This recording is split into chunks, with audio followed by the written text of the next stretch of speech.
One football player that we knew gathered up some of us girls and went around and got the guys, all piled in the car and drove around, seeing Long Beach and stuff. And then I did have a class with him. Oh, very handsome, big football player out from Connecticut to play ball at Compton. He seemed to speak his mind. He stood up for what he believed in. It kind of made me the idea that he had a girl at home in Connecticut. But that didn't bother me because she was in Connecticut and I was here. To a basketball game. It was a faculty donkey basketball game where the faculty rode donkeys and played basketball in the gym. It's supposed to be a funny thing.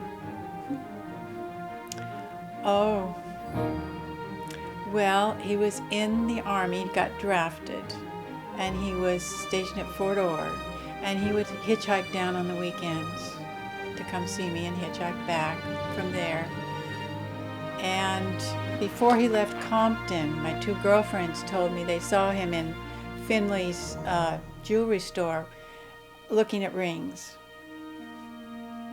And so then Christmas Day, he hitchhiked down, called the jewelry store and described the ring he was looking at. And they said, okay, we'll have it at our house for you. And he got there Christmas morning and they had it for him. And I think they drove him then over to my house. And it wasn't under the Christmas tree. It was kind of back in my room, I think. He said, here, I've got this package for you to open. And I opened it and it was an engagement ring. Christmas is December. We got married in August. And we met at the beginning of a school year. We knew each other 2 years when we got married. He was Catholic, so we were to be married in the Catholic church in Compton because I didn't have a home church. But I had always said if I met a husband that was strong in his religion, I would. And Jack was Catholic. I never joined the church, but that's where we went. You went to the priest for instructions if you weren't Catholic for maybe 4 weeks, one afternoon a week. And you sat with him and talked about Catholic and so forth. And my appointment was 4 or 4:30. And we always ate early.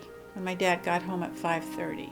So my stomach would growl and growl when I was talking with the priest. He was a very nice Father Hoban.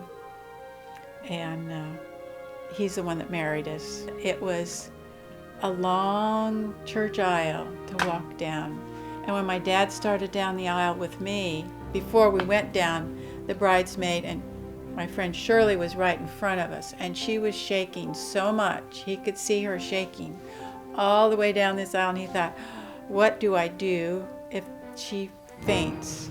Do I leave the bride? Do I go help her? What's the right thing I would do? But she didn't fall. She made it. And it was just a reception in my backyard of punch and cake and candies and nuts.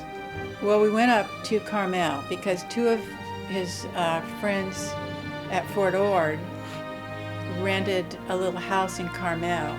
And so they let us have it for a week and a half. So we drove up there in my folks' Chrysler.